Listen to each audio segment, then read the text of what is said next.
Good evening and thanks for joining me in this fresh edition of the program, the first day of January.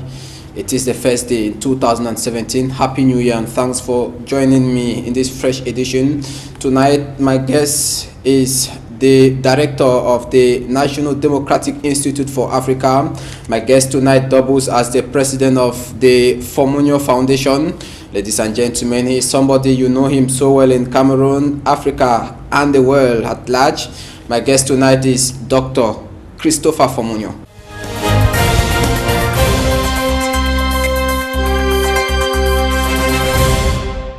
Good evening, Doctor. Good evening, and thank you so much for having me. It's a real pleasure to be here with you, and I feel very privileged to be your first guest in 2017, and I hope the symbolism would mean a lot for us through this program and for your viewers as well. We hope what we are going to be discussing today will yield some fruit and will go a long way to edify some of our televiewers, and why not maybe solve some of the problems as far as the lawyers are concerned, the teachers are concerned in the English subsystem of education. With you, we shall equally be talking at the Ezeka train incident. We shall equally be coming back at some incidents in Africa. We shall be looking at the Gambia, the recent elections that took place in the Gambia, and why not we look at democracy in Central Africa, and why not we make a comparative analysis with the West Africa. Now, Dr. Christopher Fomunyoh, Cameroon is just from hosting the extraordinary CEMAC summit in the nation's capital, Yaoundé, even though the six heads of state did not talk about the devaluation of the franc CFA. Is it evitable? Well, you know, I worry that monetary policy is being discussed at the level of the streets in terms of people's opinions as to the strength of the CFA franc and even as to its value and whether we should continue to have the CFA franc. And I think it's important that when heads of states come together that they send out messages that can reassure the population, because, you know, the private sector, investors, no one is eager to, people get very jittery when there are conversations that risk undermining the strength or the value of a currency that they're using. So I think that the arguments in favor of devaluating the CFA can go a long way towards helping raise the well-being, helping make the lives of the ordinary citizens easier from a financial perspective, but there are also consequences that come with that in terms of the quality of our export crops and whether they will be cheaper and therefore would be less beneficial to the people who produce these goods. Let's not forget that you know, we are an agricultural country. We're a country that produces a lot of raw materials that get exported to the global market. And if the value of these products are further undermined, that the net returns to the country and to the farmers and to those that produce these goods would also be impacted negatively. So there's debates on all sides. One would only wish that financial policies are discussed in more thorough fashion than in the streets. What could be that blueprint project for countries in the Central African sub-region to revamp their economy? Remember, President Pobia told the IMF director that the economies of these countries are epileptic. You have gone throughout throughout Africa and even the world. What could be this blueprint project that can revamp the economy, maybe beginning from Cameroon? Well, I think that for a very long time, countries in our sub-region have maintained basically the commercial or economic relationships that were established in the pre-colonial period or even at independence, where basically our economies depended on the extraction of raw materials and mineral resources. And you look around our sub-region and we haven't engaged in the industrialization that would allow for us to be able to transform some of the raw materials into finished products. So you look at what's happening today, 50 years or 60 years after independence, and we're still extracting raw materials, exporting them to Europe, then re-importing finished products at a higher price. So you don't even have to be an expert economist to see the imbalance of trade that has crippled our economies over the years. So I think one of the first lessons for us to survive as a sub-region would be to diversify our economy, to try to create industries that can help transform on the spot raw materials that are being extracted from this sub-region that would help create jobs, that would help add value, and that would help us be able, in a position to market these goods on a broader spectrum than just exporting them to certain specific countries. Okay, you are an Anglophone. Yes, I am. Is my English not that good? But I am. Thank you. To ask you this question. Sure. The issue of Anglophone problem in Cameroon. Yes. Do you think that there is a problem as far as the Anglophones are concerned? Well, obviously, and interestingly, I will tell you that many of us have been saying for decades that there's an Anglophone problem in this country. You can look through the archives of dozens and dozens of interviews that I have granted the national media, televised media, radio, television, print media, for years, that I have said personally that there's an Anglophone problem in this country and one that needs to be attended to and dealt with. You can even look at the brochure that we put out in 2013, The Cameroon of Tomorrow, in which there's a chapter on the Anglophone problem. And so I am somehow taken aback that for some people, especially people in the leadership position, they seem to be discovering only now that there's an Anglophone problem in this country, when many of us have been saying so for a very long time. How can you dissect this Anglophone problem?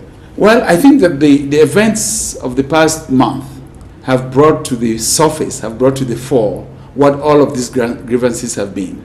But I also want to make sure that the events are treated in the proper perspective. That for me, there are three issues involved in terms of what happened in October in Bamenda and subsequently in November in both Boya and Bamenda and even Kumba. First of all, the grievances that were expressed very eloquently by the lawyers and the teachers. That's one set of issues. The second set of issues is the manner in which these lawyers and teachers and students were rough-handled because of their efforts to express their grievances. That for me is an issue that also needs to be looked into and that cannot be swept under the rug.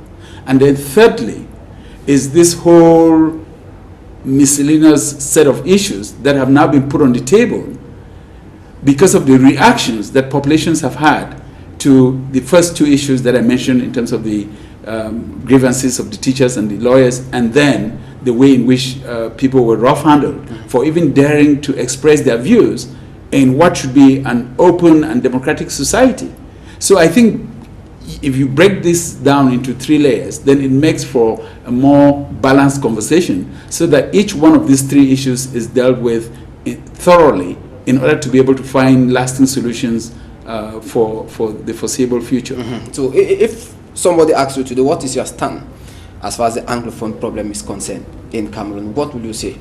I would say that my stance is that the grievances are genuine, they are real. Obviously, when I read some of the statistics, when I look at some of the statistics that are being put forward, that I myself are even surprised that people in leadership in this country hadn't seen this coming. And my stance is that these issues must be addressed thoroughly and sincerely. We're past the time when you could use force to brutalize people. We're past the time when you could call in a few elites behind closed doors and try to influence them. You know, I just spent the last 2 weeks in the southwest and in the northwest regions of the country. And I must tell you that people are genuinely seized with this issue. I've talked to grandparents in villages who are so knowledgeable about what the grievances are and who are very determined to be supportive of the teachers and the lawyers and other Anglophones as they express these issues. I've talked to young people, teenagers in secondary school, in high school, who are now putting into arguments the grievances that have been raised. So I think this is a big issue that the entire country needs to address, because what impacts these two regions obviously impacts all Cameroonians. And if these issues are addressed in a thorough fashion, that ultimately the rest of the country is also going to benefit from the rights and liberties that Anglophones are asking for.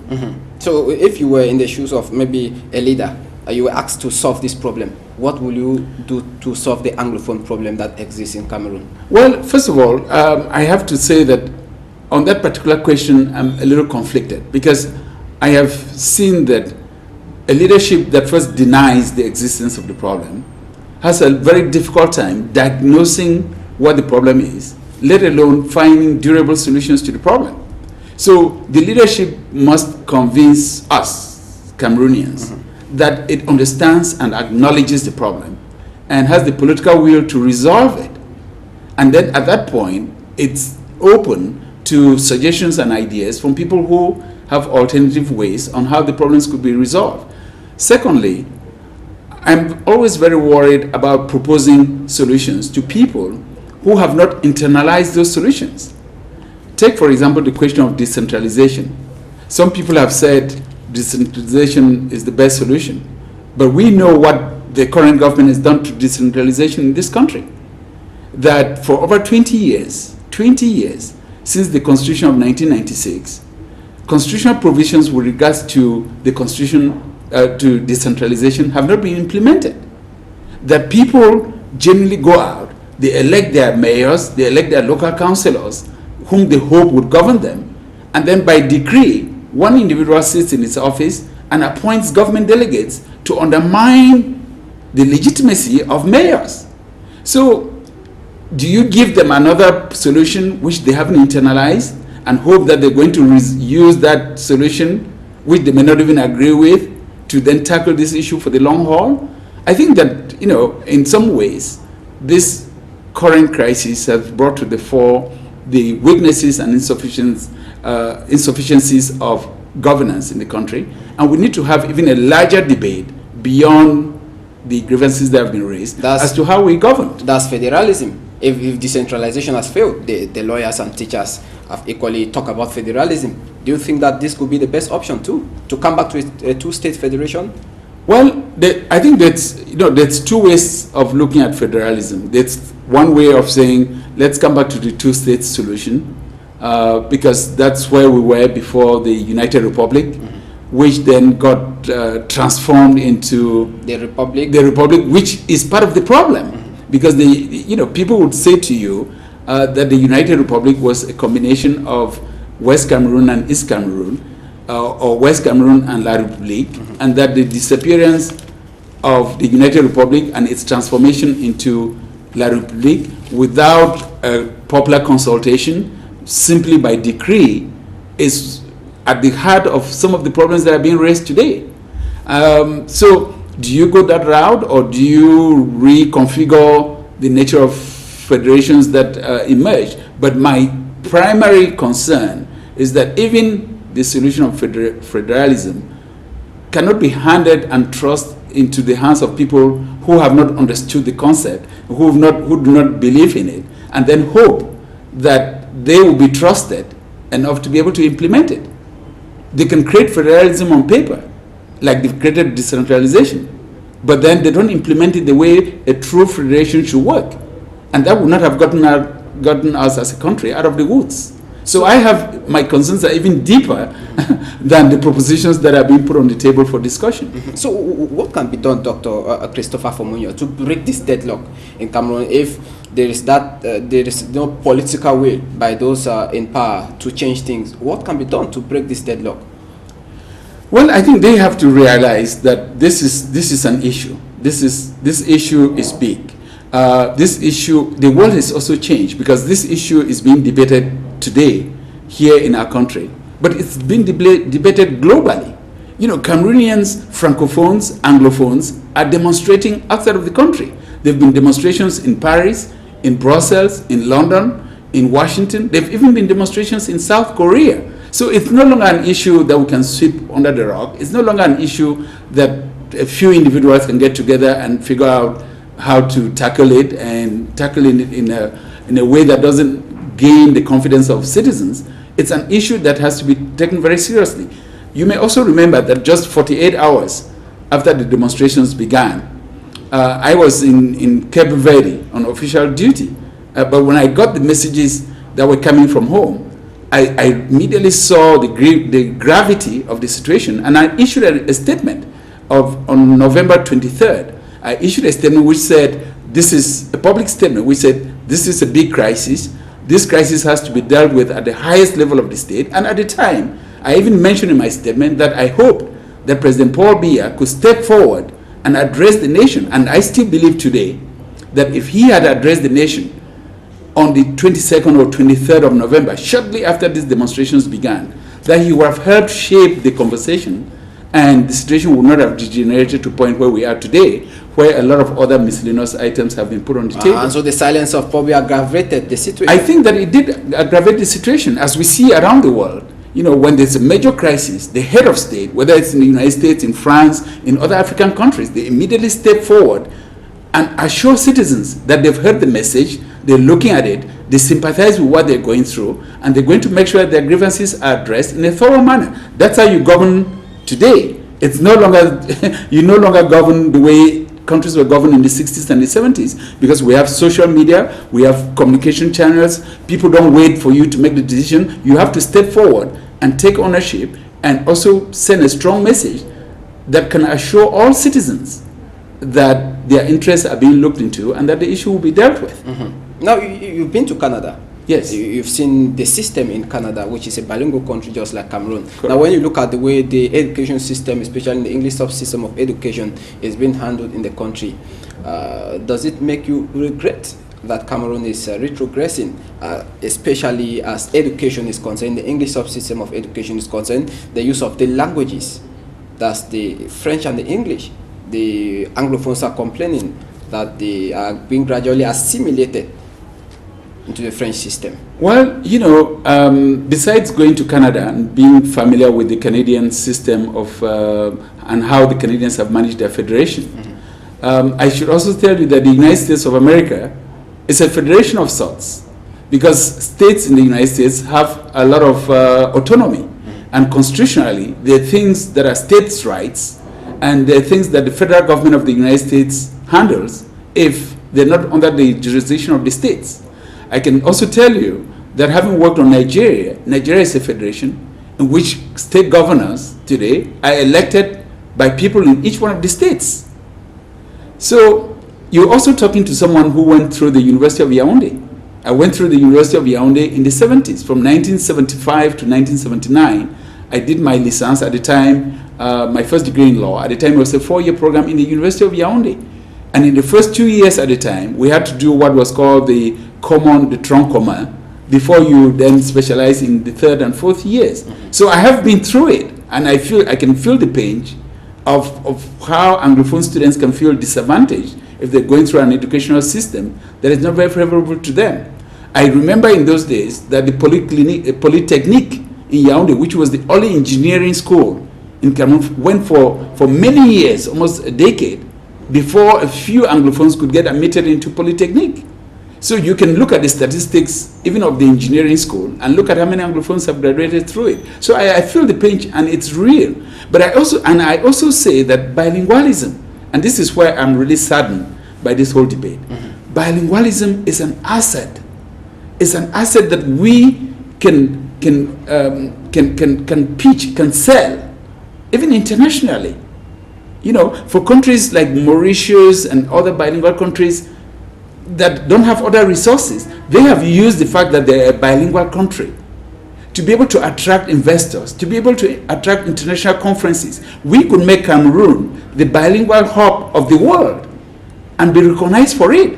And then here we have people that are managing our educational system, are managing governmental policies as if they have a hidden agenda to undermine the Anglophone population in our country. And I find that very unfortunate, and I'm hoping that at some point someone is going to pay a price for what has been done so far to this community. There are many others too who look at ministerial appointment as one of the big issues. We have just, Anglophones have just one minister with a portfolio, the Minister for Forestry and Wildlife. Could you equally look at this as another problem? Appointment, we look at general managers in respective structures, state parastatals. Yeah, I think the list is long, and I think what is most infuriating for most Anglophones is that some of these parastatals were even put in place by the Anglophone community back when it was a separate entity from Francophone Cameroon. I take the example of the Produce Marketing Board, which was very active in former West Cameroon, but you know, it's now no longer in existence, got destroyed after reunification. So these appointments are testament to, underscore the grievances that people put today. And you can't look at these appointments and not be objective enough to recognize that people have a reason to complain. But what I say, even in my book, The Cameroon of Tomorrow, that was published in 2013, at the time I also sent a strong message to Anglophones to say, this is, Anglophones should also organize themselves to be able to take the leadership of the country. Nothing stops us from doing so, because then we can help redress some of the wrongs that have been talked about. And my hope is that ultimately, having shown very publicly the strength that people have to be able to mobilize and have their voices heard, that we would use that for positive good, so that at the end of all of this, something good can come out, and that our fellow compatriots can see what we truly can contribute to the well-being and the future of this country. I've gathered one thing is that the major solution is an Anglophone president in Cameroon. Well, some people say so, and I think that the rest of the country is open to that. Because if you look back at 1992, I was here during the 1992 elections. Look at the results that were obtained by John Frundi, who was the runner-up in that election and who was the topmost Anglophone candidate in the election. He won very big scores in the littoral, he won very big in the west, and he won, of course, the southwest and the northwest. And that, at the time, was already testament to the fact that people have an open mind in the country and are willing to give the mantle of leadership to whoever they think can best lead the country. When you look back between 1992 and 2016, more Cameroonians have become bilingual now than was the case in 1992.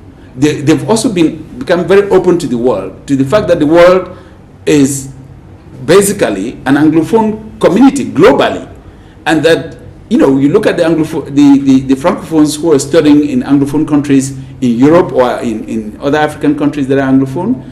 I mean, they admire the bilingualism and they see the benefits of what certain changes in government can mean to our country. So I don't feel that. So I feel, to put it in a positive, that the time is ripe and that the rest of the country is very open to that principle, and that ultimately, given the choice, that Cameroonians will be able to elect leaders who are competent and who have a vision for the country, irrespective of whether they're Francophone or Anglophone.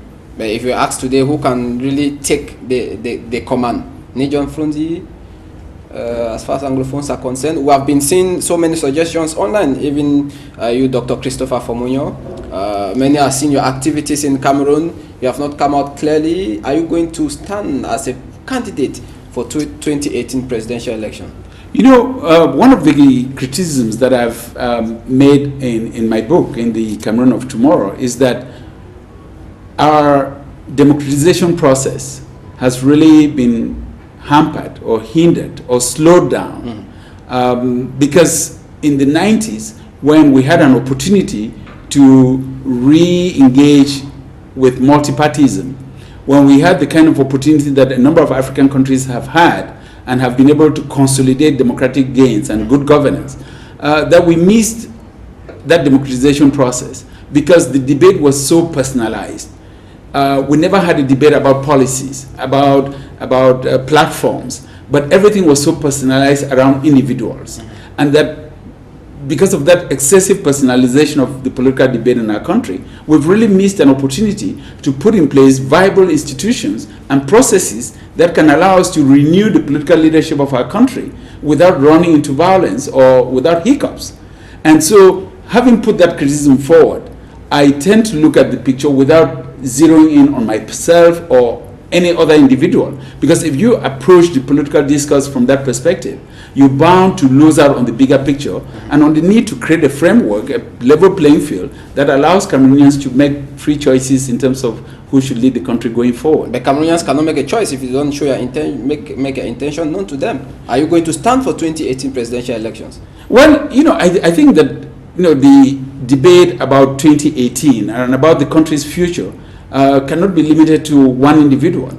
That we're still 2 years away from 2018, that the country right now faces a number of major issues, not just political from what we've discussed, but even in terms of economic development.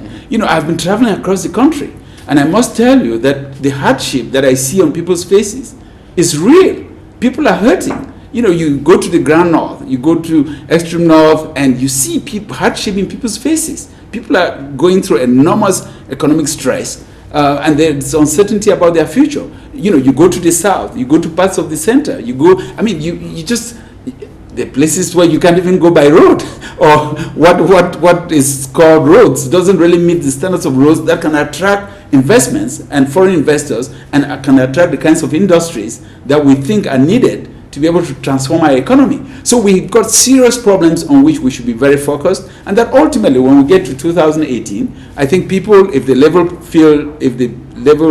playing field is level, that people will have an opportunity to make informed judgments, informed decisions about who is best placed to lead the country. But at least you'll be one of them. Well, from what you are saying, what is certain, and what I can tell you very, very, very bluntly, is that I feel very attached to my country, and that as someone who loves the country and loves it passionately, and someone who sees the potential of what this country can bring, first to its citizens, and then to the rest of this continent, and even to the world.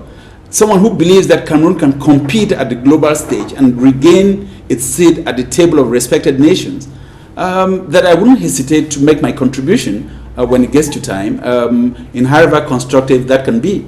CPDM, SDF, MRC of Maurice Kamto. Well, you know, I probably wouldn't go that route, you know, of listeners. But one thing I can tell you as I move around the country is that there's a younger generation of Cameroonians who are not even identifying with the politics of the 90s. And so some of these political parties, which in the 90s looked great, may no longer resonate to the ordinary Cameroonian that I see and that I meet, that I chat with, as was the case 2 or 3 decades ago. And so we have to think very creatively about how we can get this critical mass of Cameroonians from north to south, from east to west, that are really committed to see meaningful change in our country, working together to make sure that happens. Okay. All right, but we know that Dr. Christopher Fomunyoh has an eye as far as A2D is concerned in 2018. Well, I have an eye for my country, that you can bet on. I have an eye for this country because I know what this country has by way of potentials. I know what this country can do to its fellow citizens. Okay. And I wouldn't hesitate to be able to make that contribution at the right time and when the opportunity arises. All right. My guest tonight, Dr. Christopher Fomunyoh, is the director of the National Democratic Institute for Africa. He is the president of the Fomunyoh Foundation. And with him tonight, we are talking the Anglophone problem and other issues in the country. Now, let's come back to what took place on the 21st of October during the Ezeka train accident in which dozens of persons died. We saw you on the ground. You were one of the first persons to go with a bouquet of a flower and on the tombs of those who died as far as the Ezeka train incident is concerned, even though it was just a symbolic tomb. We saw you there. Now, how can you describe the railway transportation system in Cameroon, the railway network in the country? Because if that happened, it stems from the fact that something must have gone wrong somewhere as far as Camera is concerned. Well, you know, I have still to have a meeting with the authorities of Camera, which I plan to do, so that I can also hear their side of the story and can also get briefed in terms of what Camera has done, not just to the families that lost loved ones around the accident, but also to help beef up and strengthen the infrastructure of rail communications in our country. I think the issues that we've seen now with the railway system also has to do with infrastructure that is probably not updated to meet the current demands of the population, whether it's in railway transportation or in road transportation or in other forms of transportation. And so we will have to work on our infrastructure to bring it up to speed with the current demands. But I also think that the incident of Ezeka really shook the moral conscience of this country. I was in Ghana when the train accident happened, and I was getting calls from compatriots that said, you know, in the first few days before they got all of the data, people were very concerned that hundreds of people may have died, more than 100 people may have died in that train accident. We had over 600 wounded. And that these people, because of the frequency of travel between Yaoundé and Douala, would have come from all the regions of this country.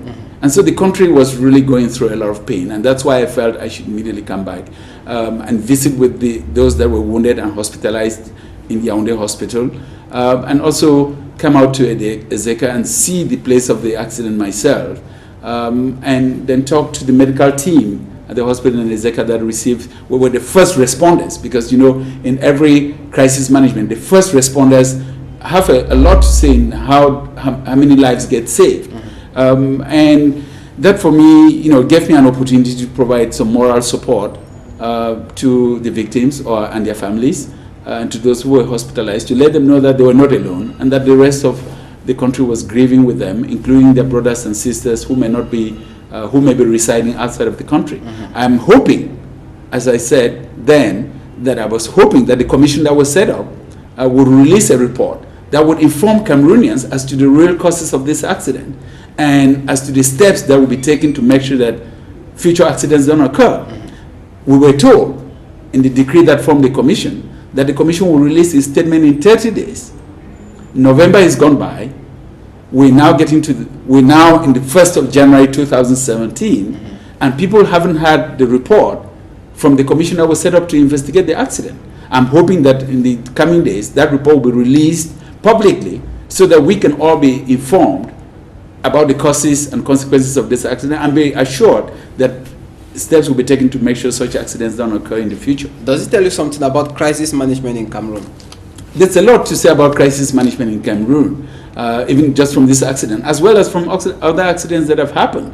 At the time, I was also very worried that the commission was such a narrowly based commission. It was made out of ministers and civil servants, whereas in many other countries, you broaden the makeup of that commission to include, people with expertise, engineers, railway engineers, even if they're not working for the state, religious leaders, because amongst the people who died, there are people of different denominations. I went up to Maroa. In fact, I went up to Mayo Sava division in the extreme north region. And people came up to me and they were talking about the accident at the time. And some of them said, we're Muslims. We don't know if all the Muslims who died in this accident were buried according to Muslim rites. So when you form that kind of commission, you need to broaden it. You also need to have people who are trusted, who are respected for the will, whom, when the commission's report is released and their names are listed as having signed up to this report, that the rest of the country would believe that if Cardinal Toomey signed up on this report, it's a report that is true because I believe in Cardinal Toomey. You need to do that when you set up commissions. It's not, you can't govern today as you govern in the 60s and the 70s. The world is evolved very quickly, and you have to bring citizens along. The days are gone past when, you just by decree dictate something to citizens and believe that the entire country would go along with you. So there's a lot that we could learn from crisis management. But if that is not captured in a way that explains how we better manage the next crisis, we're likely to stumble the way we managed the past crisis. You talk about the far north region of the country. Yes. We'll talk about Boko Haram, we call Marwa, yes. The far north region. We'll talk Boko Haram. Now, the situation of Boko Haram in the country, even though we had one attack on Christmas Day where 2 persons died, and one of the suicide bomber making 3. Do you really think that the government has really handled this issue? Yes, I think that from the security perspective, the kinetic damage that has been done to Boko Haram is substantial. I think that militarily, the battle against Boko Haram is being won.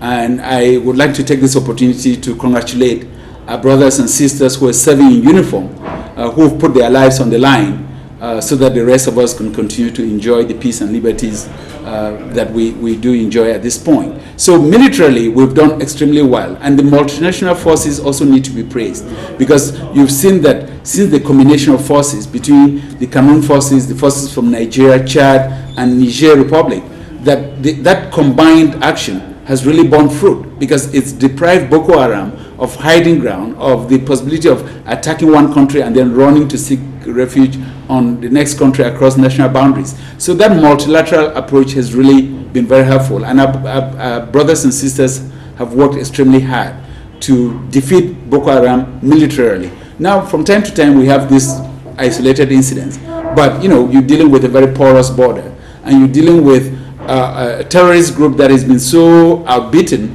that now isolated elements can go off and still cause havoc. But militarily, we have to take credit for having done an excellent job, or our brothers and sisters need to take credit for having worked so hard. The second phase of the Boko Haram struggle, the way I see it, is that we also have to drain the swamps that created the environment in which groups such as Boko Haram could emerge.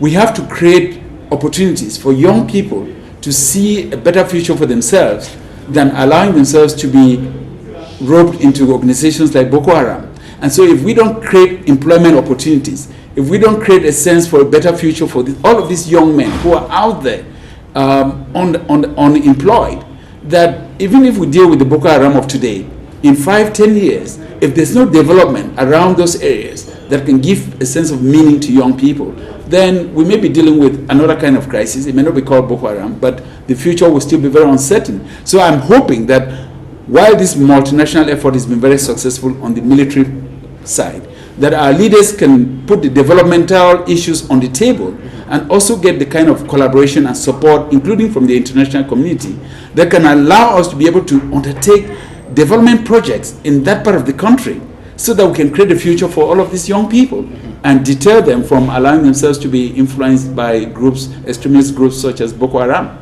All right, okay. In the last part of this program, this special edition of the program on New Year Day with Dr. Christopher Fomunyoh. Now, let's go international. Let's look at the situation in the Gambia. Yaya Jammeh, 22 years after serving the Gambians, loses the election and refuses to step down on the 19th of January.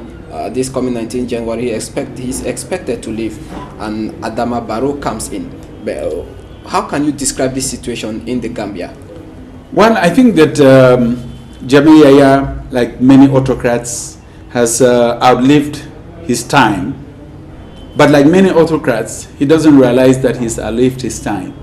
He also doesn't realize that the Gambia is within the ECOWAS community, the Economic Community of West African States, which has protocols in place that allow leaders to impress upon their peers to respect the rule of law and to respect election outcomes. My sense is that ultimately the Gambian situation is going to be resolved by Yahya Jammeh quitting power.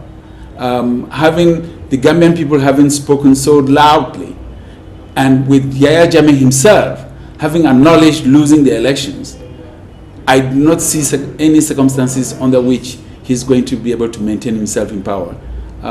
Because, there's precedents that leaders who try to stay in power against the will of their population always end up very badly. And let's keep in mind that the electoral process in the Gambia is such that you can't steal an election in the Gambia, because the Gambians don't vote with paper, they vote with marble. So you actually drop marble when you vote as a voter. You actually drop marble in a box, in a glass box, and people hear you outside of the voting booth when you drop your marble. And the marbles are colored to the color of each candidate. So it's a very transparent electoral process they have in the Gambia, and it's nonsensical for this erratic ruler to all of a sudden say, well, the counting wasn't in my favor, and I changed my mind, and now realize that I didn't lose the elections. I think it's very unfortunate. And this is not a good example, especially to countries in West Africa. We've known them for their democratic nature. You look at Nigeria, you have been in Nigeria, you were in Nigeria when Muhammadu Buhari won, yes. As well as other countries in West Africa. It's not a good example. It's not a good example, but the good thing working for West Africa, there are two good things working for West Africa. The first one is that around the time that people were agonized with what was happening in the Gambia, Ghana held a very meaningful, credible, transparent election in which the incumbent president, John Mahama, lost and called up the opposition candidate, Nana Akufo-Addo, congratulated him and acknowledged the outcome of the elections. And Ghana is for the third or fourth time going to have a very peaceful handover of power without any bloodshed, something that would only go to increase or further burnish the credentials of Ghana as a country that's doing well, both politically and economically. And the second thing that is still going for West Africa is that the presidents, the heads of states of West Africa within ECOWAS are very committed to making sure that election results are respected. And I think the show of force in denouncing what Jamia has done also gives an opportunity to the United Nations to express itself. And I'm hopeful that the combination of West African states and the international community will make sure that ultimately the Gambian leaders, the Gambian population has the leader that they voted for. Mm-hmm. And when you look at the Gambia, is a clear picture of what we see in Central Africa. There is deficit of democracy in Central Africa. You were in Gabon during the last election in September. What you saw, was it democratic? Was Ali Bongo democratically elected?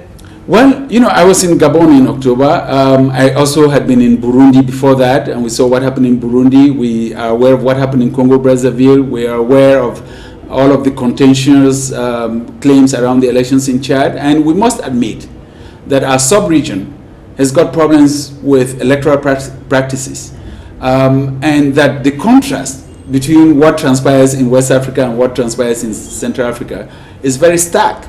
But I think, which means that we have a lot of work to do in our sub-region, because we still are not used to the concept of people losing power or winning power through the electoral processes. When you look at the sub-region, the only country in which there's been a peaceful transition of power through meaningful elections may be a country like the Central African Republic. But that was also because it was a transition election in which the United Nations was very involved and other international partners were very involved.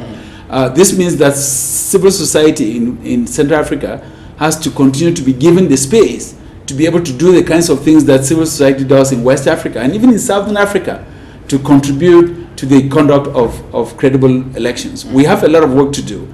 And I think that the fact that the rest of the continent is beginning to focus on our sub-region would give us the support that we need to be able to meet up the standards that are no longer European standards, they're no longer international. They're standards that are being maintained by other African countries, and there's no reason why the Central Africa sub-region outside of the Central African Republic or a country such as Sao Tome and Principe should not meet those standards. Mm-hmm. We want to look at the role of the National Democratic Institute. You played a very vital role in Gabon, but at the end, there were some accusations towards your personality in Gabon. You are aware of that? I'm aware of them because I listened to some of the taped phone conversations, but I just said to everybody, I have no control over who says things about me. When John and Peter are having a conversation and they talk about me, I'm not present, I'm not part of the conversation, I have no control over that. But I also remind people that if I worked in Gabon in a way that was not professional, the Gabonese would be the first to say it. If President Ali Bongo, who had all this information, thought that Chris Fomunyoh, while in Gabon, didn't conduct himself professionally, President Ali Bongo would have said it, or Jean-Pierre would have said it. The fact that people say nice things about a fellow compatriot should be a source of pride. It shows that when I'm out there doing my work, I conduct myself in a professional manner, and other countries and other governments admire and appreciate what I do. That's why for 20 years that I've worked with the National Democratic Institute, no one has ever stepped forward and said that I didn't conduct myself professionally. Mm-hmm. And I think that's something for which I'm very grateful for the fellow compatriots that provide me the kind of support and encouragement that allows me to continue to do my work. In 2018, you risked coming here as a candidate and an observer. Well, I couldn't do both. I couldn't be both an observer and a candidate, but let's let the future decide for itself how that plays itself out. All right. It was a pleasure having you tonight, except you have something to say before we leave. Well, I'll just take advantage of this opportunity to thank you and your colleagues of Equinoxe Radio, because television, because you all were trailblazers in opening up avenues of independent media in our country, and you continue to do an excellent job, both within the country and outside of the country, because I've met many of your colleagues covering elections in other African countries, and you all should be really commended for that. And secondly, lastly, to just use this opportunity to wish a happy and prosperous 2017 to all of your viewers and our fellow compatriots. I feel very privileged to have had this opportunity on January 1, 2017 to be your first guest, and I hope this argues well for future encounters and future conversations with you and with our fellow compatriots. All right, it was a pleasure having you tonight as our guest. It was equally a pleasure having you this first day of January 2017 in this edition of the program The Inside on Equinoxe Television. Take our rendezvous next week Sunday, same time 6:30 p.m., same channel, Equinoxe Television. Good night.